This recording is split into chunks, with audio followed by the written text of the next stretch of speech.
The lord. ఈరోజు మన లేఖన భాగము యోహాను సువార్త 21వ అధ్యాయము 12వ వచనం. చేపలు అంత విస్తారముగా పడినను వల పిగలలేదు. యేసు రండి భోజనం చేయడని వారితో అనెను. ఆమేన్. దేవునికి స్తోత్రం. హల్లెలూయా. పరిశుద్ధుడు పరిశుద్ధుడు పరిశుద్ధుడని వేలాది దూతల చేత కొనియాడబడుతున్నటువంటి మన ప్రభు అయినటువంటి యేసుక్రీస్తు నామంలో అందరికీ ప్రత్యేకమైన వందనాలు తెలియజేస్తున్నాను. You are welcome to this daily broadcasting program in Shanti TV channel. He must increase అనగా ఆయన హెచ్చవలసి ఉన్నది అనేటువంటి కార్యక్రమానికి మిమ్మల్ని ప్రేమపూర్వకంగా ఆహ్వానిస్తున్నాం. రండి మనం దేవుని వాక్యాన్ని విందాం. యోహాను సువార్త 21వ అధ్యాయపు ధ్యానాల్లో ఉన్నాం. అనగా బైబిల్ మొత్తం ఒక అందమైన ఉద్యానవనం అనుకుంటే ఆ ఉద్యానవనం గుండా మనం ప్రయాణిస్తూ ఉన్నాం. ఒక ఉద్యానవనంలో ప్రయాణించడం, సంచరించడం అనేది నిజంగా అద్భుతమైనటువంటి అనుభవం. అక్కడ చల్లని గాలి, మలయ మారుతం, లేదు అంటే అక్కడ వచ్చేటువంటి మంచి సువాసనలు, మంచి పండ్ల వాసనలు మనల్ని ఎంతగానో ఆకర్షిస్తాయి. అంటే ఇంకా నడవాలి అనిపిస్తుంది. కాబట్టి దేవుని వాక్యం గుండా చేసేటువంటి ప్రయాణం, it's a marvellous journey, it's a wonderful journey. సరే, ఏదేమైనప్పటికీ మనం ప్రయాణం చేస్తున్నాం. మనం చనిపోయేంత వరకు ఈ వాక్య ఉద్యానవనంలోంచి లేదా వాక్య నదిలో పడి ప్రవహిస్తూనే ఉంటాం మనం. కనుక ఈ సమయంలో దేవుని వాక్యాన్ని చదువుకుందాం. యోహాను సువార్త 21వ అధ్యాయము 12వ వచనం. చేపలు అంత విస్తారముగా పడినను వల పిగలలేదు. యేసు రండి భోజనం చేయడని వారితో నేను. దేవునికి స్తోత్రం. Come, let's have some breakfast. Jesus said to them, and not one of the disciples needed to ask who it was, because every one of them know it was the Lord. ఈ వాక్య భాగాల్లో ఒక పిలుపును మనం చూస్తున్నాం.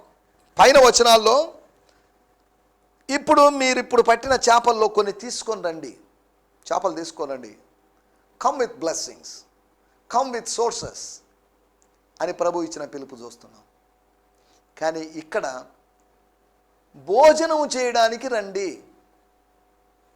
భోజనం చేయడానికి పిలుస్తున్నాడు. భోజనం చేయడానికి కొద్దిగా మొమాట పడుతున్నారు, బ్రేక్ఫాస్ట్ చేయడానికి మొమాట పడుతున్నారు. అనగా ఉదయపు బ్రేక్ఫాస్ట్ కూడా ఎలా ఉందో చూడండి. రొట్టె, చేపలు, కాల్చిన చేపలు, రోస్టెడ్ ఫిష్ అండ్ బ్రెడ్. మామూలుగా మన ఆర్డినరీ బ్రెడ్ కాదు, అది డిఫరెంట్గా ఉన్నటువంటి బ్రెడ్. కొన్ని డ్రై ఫ్రూట్స్ అవన్నీ వేసి, రైజిన్స్ వేసినటువంటి, ద్రాక్షలు వేసినటువంటి మంచి పోషక పదార్థాలు కలిగినటువంటి రొట్టె. ఇటువంటి రొట్టెని తిని, రొట్టె ఒకటే ఉంది, చేపలు మాత్రం విస్తారంగా ఉన్నాయి. కొన్ని చేపలు దెమ్మని ప్రభు అంటున్నాడు. ఒక రొట్టె 7 మందికి ఎలా సరిపోతుంది? అలనాడు 5 రొట్టెలు 2 చేపలు 5,000 మందికి పంచిన దేవుడు. 7 రొట్టెలు కొన్ని చిన్న చేపలు 4,000 మందికి పంచిన దేవుడు. అలాగైతే కొన్ని చేపలు, ఒక్క రొట్టె ఉన్న చోట 7 మందిని పోషించడం, 5,000 మందిని పోషించిన వానికి, 4,000 మంది పోషించిన వానికి 7 మందిని పోషించడం కష్టమా? అది మనం అల్పాహారం అనుకుంటున్నప్పటికీ వాళ్ళకి అధికమైన ఆహారమే. విదేశాల్లో, పాశ్చాత్య దేశాల్లో బ్రేక్ఫాస్ట్ బాగా తినేస్తారు, మధ్యాహ్నం లంచ్ కాస్త తగ్గిస్తారు, రాత్రి మరింత తగ్గిస్తారు. కానీ మనం రివర్స్గా బ్రేక్ఫాస్ట్ అల్పాహారం అనేది తక్కువ తింటాం, మధ్యాహ్న భోజనం కాస్త ఎక్కువ తింటాం, రాత్రి భోజనం మరింత ఎక్కువ తింటాం. ఇలా చేయడం వల్ల మన దేహం ఫ్యాట్స్తో లేకపోతే కొవ్వు పదార్థాలతో చేరుకున్నదిగా నిలువ ఉండిపోతున్నట్టుగా ఉండిపోతుంది. కనుక రాత్రి భోజనం చాలా తక్కువగా ఉండాలి. ఉదయపు బ్రేక్ఫాస్ట్, యేసు ప్రభు వాళ్ళకి ఇచ్చిన బ్రేక్ఫాస్ట్ చూడండి ఎలాగ ఉందో. సరే, ఇప్పుడు వాళ్ళ కల్చర్ కనుక ఆ కల్చర్లోకి మనం వెళ్ళలేదు. వాళ్ళ బ్రేక్ఫాస్ట్, వాళ్ళ రెగ్యులర్ బ్రేక్ఫాస్ట్ అది. ఆ బ్రేక్ఫాస్ట్ కొరకు ప్రభు పిలుస్తున్నాడు. మన టైటిల్ భుజించుట కొరకైనటువంటి పిలుపు, ద ఇన్విటేషన్ టు ఈట్. ఇదేందండి, తినడానికి ఉన్నటువంటి పిలుపు ఏంటి? గత ఎపిసోడ్లో మనం రిజరెక్షన్ పార్టీ లేకపోతే రిజరెక్షన్ ఫీస్ట్ గురించి మనం ఆలోచించాం. పునరుత్థానపు విందు అని మాట్లాడుకున్నప్పుడు సాంప్రదాయకమైన విందు గురించి, సహవాసపు విందు గురించి, స్వర్గంలో విందు గురించి మనం గత ఎపిసోడ్లో ఆలోచించాం. ఒక మాట ఈ సందర్భంలో నా మనసులో వస్తుంది. ప్రకటన గ్రంథం 10వ అధ్యాయంలో మనం చూస్తే దేవుడు ఒక భక్తునికి ఇస్తున్నటువంటి ఇన్విటేషన్, ఒక చిన్న పుస్తకాన్ని చూపించాడు. ఆ పుస్తకాన్ని తినమని చెప్పాడు. పుస్తకం తినడం ఏందండి, ఇది మరీ విచిత్రంగా ఉంది అని మీరు అంటారేమో. 10వ అధ్యాయము 9వ వచనం. నేను ఆ దూత యొద్దకు వెళ్ళి ఈ చిన్న పుస్తకము నాకిమ్మని అడగగా ఆయన దాన్ని తీసుకొని తినివేయము, అది నీ కడుపుకు చేయదగును గాని నీ నోటికి తేనెవలే మధురముగా ఉండని నాతో చెప్పాను. I went up to the angel who stood on the sea and the land and told him to give me the little scroll. Then he said to me, take it and eat it. It will be sour in your stomach but sweet as honey in your mouth. నీ నోటికి తీగా ఉండొచ్చు, కడుపుకు చేదుగా ఉంటుంది, కానీ నీ ఆరోగ్యానికి, ఆత్మ సంబంధమైన ఆరోగ్యానికి ఏంటి? పుస్తకాన్ని తినడం ఏంటి? పుస్తకాన్ని మనుషులు ఎవరు తినరు కదా, పేపర్లని, చిత్తు కాగితాలని, పేపర్లని ఎవరు మనుషులు తినరు కదా. ఏంటి ఇక్కడ ఏం రాయబడుతుంది, ఏం చెప్పబడుతుంది? అక్షరార్థంగా ఆలోచిస్తే ప్రవచన పుస్తకంలోని మాటలు పిచ్చిగా అనిపిస్తాయి. దేవుడు అలాంటి పిచ్చి పనులు చేయడానికి పిలవలేదు మనల్ని. అనగా ఆ చిన్న పుస్తకములో ఉన్న సత్యాల్ని గ్రహించడానికి, ఆ పుస్తకంలో ఉన్న సత్యాలు పుస్తకంలో కాకుండా పుస్తకంలో ఉన్న సత్యాలు నీ మెదడులోకి, తర్వాత నీ హృదయంలోకి వచ్చే విధంగా. ఈ మాట చెప్పినప్పుడు చిన్న మాట చెప్పాల్సిందే. మార్టిన్ లూథర్ గారు ఇలా చెప్పారు, దేవుని వాక్యము 35 సంవత్సరాలు నా తలలో ఉంది, దీనివల్ల ఎటువంటి ప్రయోజనం లేకుండా పోయింది, కానీ కాస్త కిందకి దిగింది, అనగా నా హృదయంలోకి వచ్చింది దేవుని వాక్యం. అప్పుడు దేవుని వాక్యం నా హృదయాన్ని మార్చి నా జీవితాన్ని మార్చింది అని చెప్పాడు. ఏంటి దీని అర్థం ఏంటి? తల్లో ఉన్నది కిందకి దిగడం ఏంటి? ఇదంతా పిచ్చి మాటలాగుంది. బైబిల్లో మాటలే కాదు, ఈ మార్టిన్ లూథర్ అనేటువంటి ఆయన చెప్పిన మాటలు కూడా పిచ్చిగా ఉన్నాయి కదా అనుకుంటారేమో. జాగ్రత్తగా ఆలోచిస్తే ఎంతో జ్ఞానయుక్తమైన మాటలు. బైబిల్ నాకు ఒక ఇన్ఫర్మేషన్ లాగా అనిపించింది, నాకు కొద్ది సమాచారాన్ని ఇచ్చే పుస్తకం లాగా అనిపించింది. అది హృదయములోకి దిగి వచ్చినప్పుడు నా హెడ్ నాలెడ్జ్ కన్నా నా హార్ట్ నాలెడ్జ్ వల్ల నాకు ప్రయోజనం అయింది. ఈ రోజుల్లో దావీదుకి ఎంతమంది కొడుకులు, దావీదు పిల్లల పేర్లు ఏంటి, లేదా పలానా పుస్తకంలో ఎన్ని అధ్యాయాలు, ఇవన్నీ చెప్పగలుగుతున్నారు, బాగానే ఉంది. కానీ ఇందులో నుంచి ప్రత్యక్షతలను మనం గ్రహిస్తున్నామా? మనసును ఎక్విప్ చేసేటువంటి, మనసుకు సమాచారము ఆహారం లాంటిది, కానీ ఆత్మకు సమాచారం కాదు, సత్యం కావాలి. నీ ఆత్మకు ఇన్ఫర్మేషన్ కాదు, ఇన్సైట్ కావాలి. కాబట్టి మార్టిన్ లూథర్ చెప్పిన మాటల యొక్క ఉద్దేశం అది. సరే, వాటిలోకి మనం వెళ్ళలేదు, కానీ మనం ఇప్పుడు ఆలోచిస్తున్నాం. భుజించడానికి ఇస్తున్నట్టు పిలుపు, ద ఇన్విటేషన్ టు ఈట్. ఎవడైనా నా స్వరము విని తలుపు తీస్తే నేను వాడి లోపలికి వస్తాను, వాడిలో భోంచేస్తాను, వాడు నేను కలిసి భోంచేస్తాం, వాడి ఆకలి తీరుతుంది, వాడు పోషించబడతాడు, వాడు బలపరచబడతాడు అని చెప్తున్నాడు ప్రభు. సరే, ఏదేమైనప్పటికీ మన శిష్యుల జీవితంలో లేకపోతే వాళ్ళ పరిచర్యలో భాగంగా కొన్ని విషయాలు మనం గమనిస్తే, మార్కు సువార్త 3వ అధ్యాయము 20వ వచనంలో మనం గమనిస్తే, ఆయన ఇంటిలోనికి వచ్చినప్పుడు జనులు మరలా గుంపు కూడి వచ్చిరి గనుక భోజనము చేయుటకైనను వారికి వీలు లేకుండా పోయింది. అలాగే మార్కు సువార్త 6వ అధ్యాయము 31వ వచనంలో, అప్పుడు ఆయన, మీరు ఏకాంతముగా అరణ్య ప్రదేశమునకు వచ్చి కొంచెం సేపు అలసట తీర్చుకొనుడని చెప్పాను. ఏలైనగా అనేకులు వచ్చుచూ పోవుచూ ఉన్నందున భోజనము చేయుటకైనను వారికి అవకాశము లేకపోయెను. సమయం లేదు, వీలు లేదు, అవకాశం లేదు వాళ్ళకి. మినిస్ట్రీలో అంత బిజీ అయిపోయారు. ఒకప్పుడు చేపలు తింటూ మాంసం తింటూ గడిపినటువంటి శిష్యులు యేసు ప్రభు దగ్గరికి వచ్చినప్పుడు తినడానికి టైం లేని అంత బిజీగా మారిపోయారు. అనగా వాళ్ళ ప్రాధాన్యతలు మారిపోయినాయి. అనగా శరీర సంబంధమైన దాని నుంచి ఆత్మ సంబంధమైన దానికి వాళ్ళ ప్రాధాన్యత మారింది. శరీర సంబంధమైన ఆహారం నుంచి ఆత్మ సంబంధమైన ఆహారం కొరకు వాళ్ళు తాపత్రయపడుతున్నారు. వాళ్ళని బతికినాడు, బాబు రండి భోంచేయండి, టైం అయిపోయింది. లేదు, జనాలు పంపించేద్దాం, మీరు భోంచేయండి ముందు, మీరు అలసిపోతారు, అలసిపోకూడదు. 3 రోజులు వాక్యం విన్నోళ్ళు తిరిగి వెళ్ళేటప్పుడు కూడా యేసుప్రభు ఇదే చెప్పాడు, మార్గ మధ్యలో వాళ్ళు అలసి మూర్ఛిల్లిపోతారేమో, కటి వద్దు, అలా జరగకూడదు. ప్రజల యొక్క ఆత్మీయ ఆకలిని, భౌతిక ఆకలిని చక్కగా ఎరగలిగిన వాడు. మన తల్లి మన భౌతికమైన ఆకలిని మాత్రమే ఎరుగుతుంది, కానీ మన ఆత్మీయ ఆకలిని ఎరుగదు. మన ఆత్మీయ ఆకలిని ఎరగగలిగినటువంటి మన పరమ తండ్రి. ఆత్మదాహాన్ని హోటళ్ళు తీర్చలేవు, కానీ లేకపోతే రెస్టారెంట్లు తీర్చలేవు. మన ఆత్మదాహాన్ని దేవుని సన్నిధి మాత్రం తీరుస్తుంది, ఆత్మ ఆకలిని. ఇక్కడ మనం జాగ్రత్తగా ఆలోచిస్తే వాళ్ళు ఫుల్ ఎంగేజ్ అయిపోయారు. ఇక వేరే ఆలోచన, వేరే వ్యాపకము లేని విధంగా, వాళ్ళ పాత వృత్తి గుర్తునాని విధంగా మినిస్ట్రీలో ఫుల్ ఎంగేజ్డ్ అయిపోయారు. దేవుని సేవకులు ఫుల్ ఎంగేజ్ అయిపోవాలి, బిజీ అయిపోవాలి. ఒక బయట ప్రోగ్రామ్స్ లేనప్పుడు ఇంట్లో కూర్చొని వ్యక్తిగతమైన ధ్యానము, ప్రార్థనలో గడిపే వాళ్ళుగా ఉండాలి. అలా ఉన్నట్లయితే సైడ్ బిజినెస్లోకి దిగే అవకాశం లేదు, మనీ స్కీములు వచ్చేటువంటి అవకాశం లేదు. అప్పుడంతా చక్కగా సేవ అంత అద్భుతంగా జరుగుతుంది. మనల్ని మనం ఎంగేజ్ చేసుకోవాలి, బిజీ చేసుకోవాలి.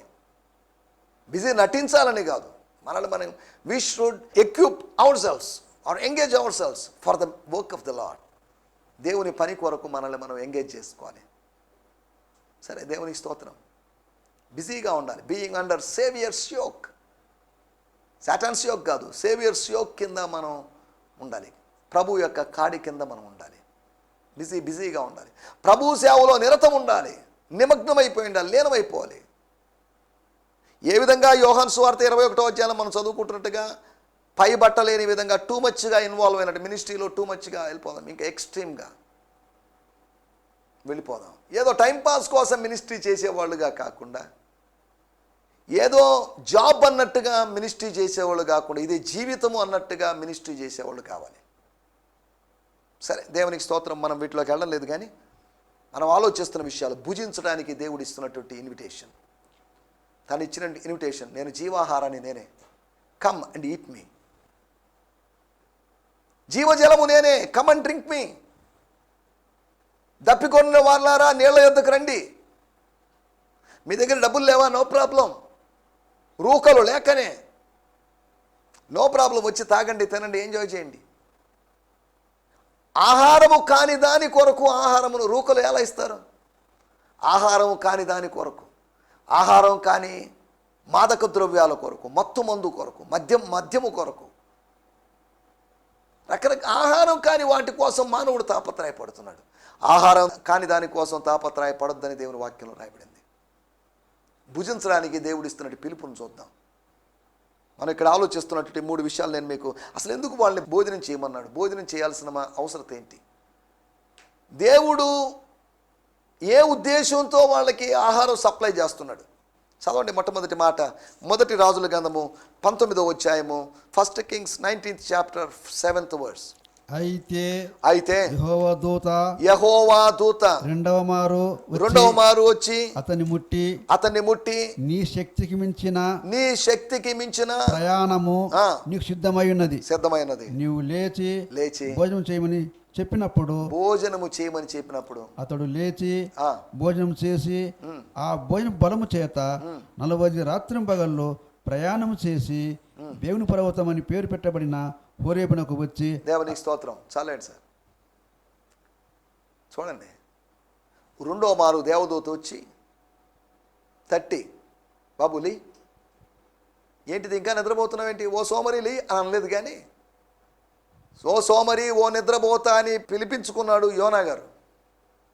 ఏలియా గారు పాపం డిసప్పాయింట్ అయిపోయి, డిప్రెస్ అయిపోయి, పారిపోతూ ఒక స్త్రీ చెప్పిన మాటకి భయపడిపోయి తన ప్రాణాన్ని అరచేతిలో పెట్టుకొని, కర్మేలు పర్వతం నుంచి కీషోను వాగు దాకా ప్రాణాన్ని అరచేతిలో పెట్టుకొని ఆ బయలు పూజారులు పరిగెత్తినట్లుగా తాను పరిగెత్తాడు తన ప్రాణాన్ని కాపాడుకోవాలని.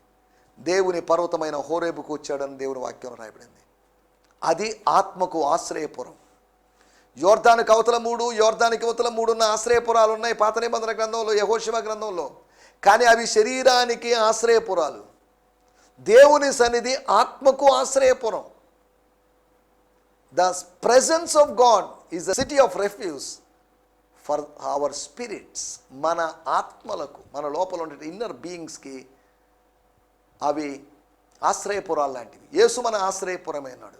Jesus is our city of refuge. మొట్టమొదటి విషయం, నీవు తిను, ఈట్ వెల్. నీకోసం bread was prepared, food was prepared. నీకోసం వనరులు సమకూర్చబడ్డాయి. వాటిని వినియోగించుకొని విస్తారమైన పరిచర్య చేయి. నీ ముందు ఒక ప్రయాణం ఉంది. There was a journey, there is a long journey. It's a long journey. ఇంచుమించు 12 రోజుల ప్రయాణం, అంత దూరం ఉన్నటువంటి ప్రదేశాన్ని 40 రోజుల ప్రయాణం వరకు చేశాడట. దీని గురించి 1-2 సార్లు నేను మా స్థానిక మందిరంలో మాట్లాడడం జరిగింది. 11 రోజుల ప్రయాణం 40 సంవత్సరాలు పడింది. ఇంచుమించు 12 రోజుల ప్రయాణం అది 40 రోజులకు వాయిదా పడింది. ఇంకో ప్రయాణం కూడా ఉంది, ఎస్రా వాళ్ళ ప్రయాణం అనుకుంటాను. అది కూడా ఇంచుమించు 2-3 నెలల ప్రయాణం, చాలా లాంగ్గా మారింది. అసలు ఈ ప్రయాణాలు ఎందుకు ఇంత వాయిదా పడ్డాయి అనే దాని గురించి మనం ప్రస్తుతం ఆలోచించడం లేదు. మనం ఆలోచిస్తున్నట్టే మొట్టమొదటి పాయింట్, ముందున్న ప్రయాణం కోసం మనం భుజించాలి. నీ ముందు ఒక ప్రయాణం పెట్టాడు. యాత్ర చేయు మార్గములు వారికి అతి ప్రియములు. సియోను వైపు ఉన్నటువంటి రాజమార్గాలు వాళ్ళ మనసులో ఉన్నాయి. మీకు మాటలు చెప్పినప్పుడు ఈ మాటలు గుర్తొచ్చే లేదో మరి. నాకు ఇష్టమైన కీర్తన 84వ కీర్తనలోని మాటలవి. యాత్ర చేయు మార్గాల్లో గుండా వెళుతూ వాళ్ళు బాకా అనేటువంటి లోయలో నుంచి వెళ్తారట. అదొక డ్రై వ్యాలీ. అక్కడికి వెళ్ళినప్పుడు కొన్ని మరణాలని జ్ఞాపకం చేసుకొని వారు బాకా లోయలో పడి ఏడుస్తూ వెళ్తారు. ఏడుపు లోయ అది, కానీ దాన్ని జలమయంగా చేస్తారు. బ్లెస్సింగ్స్ వస్తాయి. అక్కడ జరిగినటువంటి ఏడ్పుల ఫలితంగా, అక్కడ జరిగినటువంటి ఏడ్పులకు దేవుడు కదిలిపోయి దేవుని బిడ్డల పక్షాన దేవుడు కార్యాలు చేస్తున్నాడు. లోయలో ఉండి, బెరాకా లోయలో ఉండి వారు స్తుతించినప్పుడు దేవ కార్యాలు జరిగాయి. నేను చదువుతున్నాను ఈ మాటలు ఇక్కడ 84వ కీర్తన 5వ వచనం. How enriched are they who find their strength in the Lord, within their hearts are the highways of holiness. Within their hearts are the highways of holiness. Even when their paths wind through the dark valley of tears, they dig deep to find pleasant pool where others find only pain. ఎంత అద్భుతంగా తర్జుమా చేశారు చూడండి. దేవుని వాక్యం అద్భుతం అండి. చదువుతున్నప్పుడు ఎంత మాధుర్యంగా ఉంటుంది.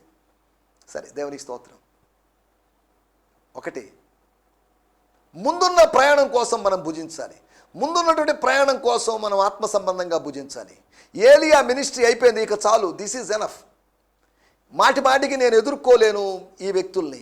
మాటికి 450 మంది ప్రవక్తలు చంపినట్టుగా నేను చంపలేను, నా వల్ల కాదు. I'm tired.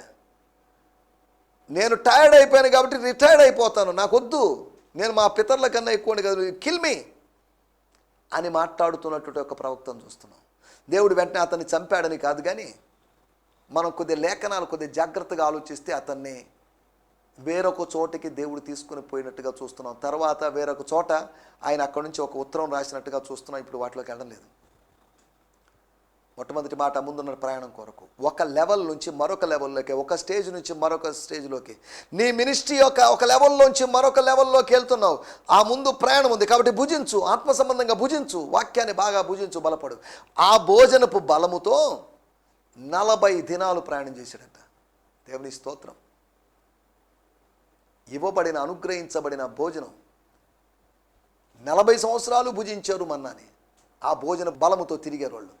కాళ్ళు వాయలేదు, వస్త్రాలు పాతకెళ్ళిపోలేదు, చెప్పులు అరిగిపోలేదు. దేవుని స్తోత్రం. వాళ్ళు ఎన్ని ఆశీర్వాదాలు అనుభవించారో చూడండి.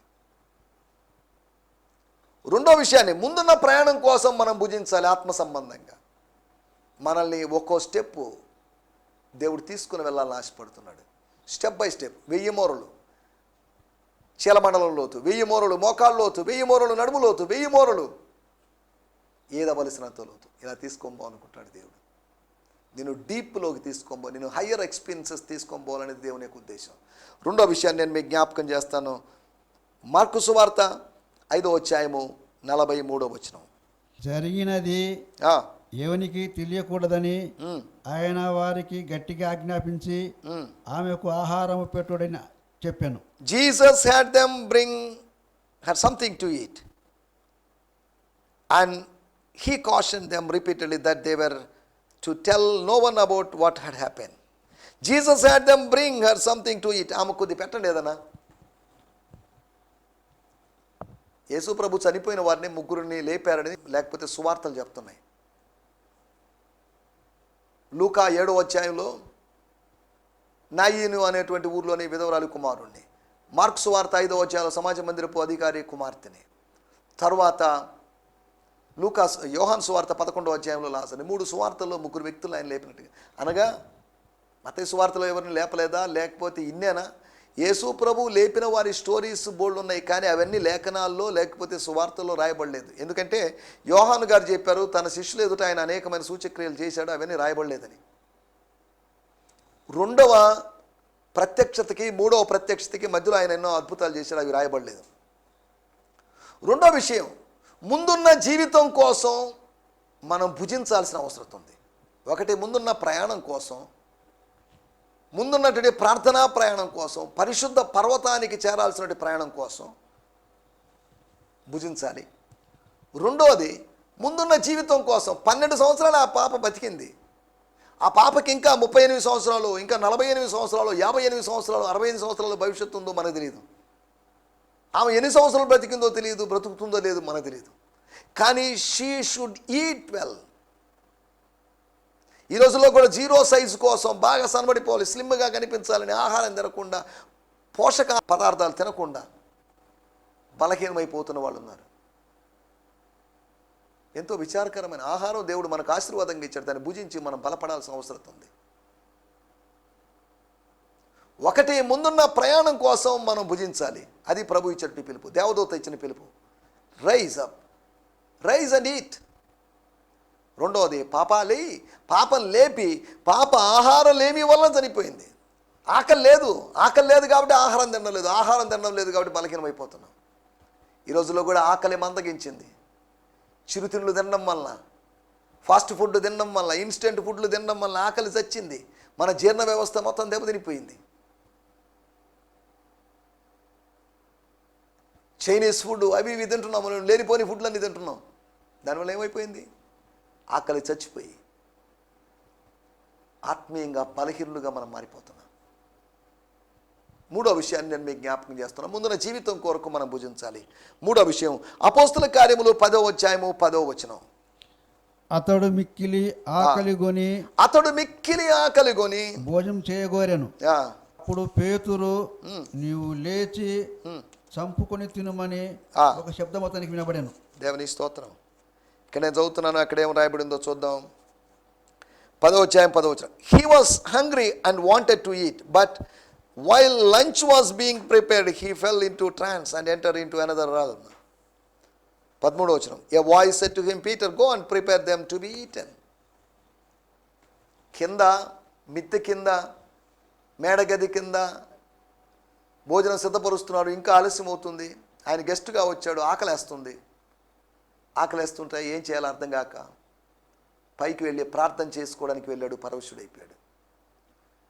ఆయన భౌతిక ఆకలి నుంచి ఆత్మ సంబంధమైన ఆకలిలోకి వెళ్ళిపోయాడు. హి వాస్ హంగ్రీ, మిక్కిలి ఆకలిగా ఉన్నాడు అని రాయబడింది. ఫలితంగా ఏం జరిగింది? ఓ దర్శనాన్ని పొందాడు. No problem Peter, my dear son, my servant, eat. నీ ముందున్నటువంటి పరిచర్య కోసం భుజించాలి. నువ్వు ఉపవాసం పేరుతో దినాలు గడిపి గడిపి గడిపి లోపల ఉన్నట్టే అంతర్భాగాల్ని డ్యామేజ్ చేసుకునే దానికన్నా మనకేం కావాలో మన ప్రభువు తెలుసు. అలాగని ఉపవాసాలు వద్దని కాదు, ఉపవాసాన్ని నేను వ్యతిరేకించను. ఉపవాసాలు ఉండాలి. మనం దేవుని సేవకులు ఉపవసించి ప్రార్థించాలి. యేసు ప్రభు 40 దినాలు ఉపవాసం ఉన్నాడు, మోషే 40 దినాలు ఉపవాసం ఉన్నాడు. ఇలా భక్తులు ఉపవాసం ఉన్నారు, ఉపవాసం ఉండాలి. కొంతమంది ఏమంటున్నారంటే పెళ్లి కుమారుడు తమతో ఉన్నంత కాలం ఎవరు ఉపవాసం ఉండరు, భోజనం చేస్తూనే ఉంటారు కదా అనే మాటను తీసుకుంటున్నారు. ఓకే, పెళ్లి కుమారుడు ప్రస్తుతం మనతో లేడు, ఎప్పుడు ఉపవాసం ఉండాల్సిన వాళ్ళు పెళ్లి కుమారుడు వారి యొద్ద నుంచి వెళ్ళిపోయిన తర్వాత వాళ్ళు ఉపవాసం ఉంటారు. శిష్యులు ఉపవాసం ఉన్నారు. ఇప్పుడు ఈయన కూడా ఉపవాసం ఉన్నట్టే, కాస్త వాయిదా వేసుకున్నట్లే. ఆఫర్ వచ్చినటువంటి ఆహారాన్ని, ఫుడ్ని వద్దనుకొని తోసివేసినట్లే. నా మాటలు ముగిస్తున్నాను నేను. ముందున్న ప్రయాణం కోసం ఏలియాలాగా భుజించాలి. ముందున్న జీవనం కోసం ఆ 12 సంవత్సరాల పాపలాగా భుజించాలి. మూడోది, ముందున్నటువంటి పరిచర్య కోసం పేతురులాగా మనం భుజించాలి. దయచేసి తలలోంచండి, ప్రార్థన చేసుకుందాం. ఆత్మ సంబంధంగా భుజిస్తున్నావా? చిన్న పుస్తకాన్ని భుజిస్తున్నావా? అనగా కొత్త నిబంధన భుజిస్తున్నావా? పాత నిబంధన భుజిస్తున్నావా? పత్రికలు భుజిస్తున్నావా? సువార్తలు భుజిస్తున్నావా? ఏం భుజిస్తున్నావు? నీ ఆత్మకు ఆహారము దేవుని వాక్యమే. దాన్ని భుజించాల్సినట్టు అవసరం ఉంది. అటువంటి ఆత్మీయ ఆహారం మనకు అందుబాటులో ఉంది. రాబోయే రోజుల్లో దొరక్కపోవచ్చు. కనుక ఆత్మీయ ఆహారం అందుబాటులో ఉండగా భోజనం చేసి శక్తిని పొందుకొని మనం ముందుకు సాగాల్సిన అవసరం ఉంది. పరిశుద్ధుడమైన మా దేవా, నీ శిష్యులకి ఇచ్చినట్టు పిలుపు భుజించడానికి రండి, భోజనం చేద్దాం, భోజనం చేయుడి అనేటువంటి పిలుపునిచ్చారు. మమ్మల్ని కూడా ఈ దినాల్లో ఆత్మీయంగా భుజించడానికి మమ్మల్ని పిలుస్తున్నారు. మా ముందున్న ప్రయాణం కొరకు, మా ముందున్నటి జీవనం కొరకు, మా ముందున్నటువంటి పరిచర్య కొరకు మేము భుజించాలని ఏలియా యొక్క 12 సంవత్సరాల పాప యొక్క పేతురు యొక్క ఉదాహరణలు మీరు మా ముందుకు తీసుకొచ్చారు. ఆత్మ సంబంధంగా భుజించి బలవంతులుగా మారి ముందుకు సాగుతూ సాయం చేయమని సకల ఘనత మహిమా ప్రభావాలు మీకే ఆరోపిస్తూ యేసుక్రీస్తు నామములోనే ప్రార్థించడుగుతున్నాం పరమ తండ్రి. ఆమేన్. ఆమేన్. దేవుని స్తోత్రం. మీ అందరికీ వందనాలు. ప్రభు మిమ్మల్ని దీవించునుగాక. ప్రభు చిత్తమైతే నెక్స్ట్ ఎపిసోడ్లో అనగా రేపు ఉదయకాలం కలుసుకుందాం. May God bless you. Hallelujah. ఈ సందేశము మీకు ఆశీర్వాదకరంగా ఉందని నమ్ముచున్నాము. ప్రార్థనా అవసరతల కొరకు మమ్మల్ని సంప్రదించవలసిన మా చిరునామా గిద్యోన్ మిషన్ చర్చ్, 6వ వీధి, శాంతినగర్, నెల్లూరు 4, ఆంధ్రప్రదేశ్. పిన్ 524004. మా ఫోన్ నంబర్లు 7036443613 మరి ఒక నంబర్ 9392293010.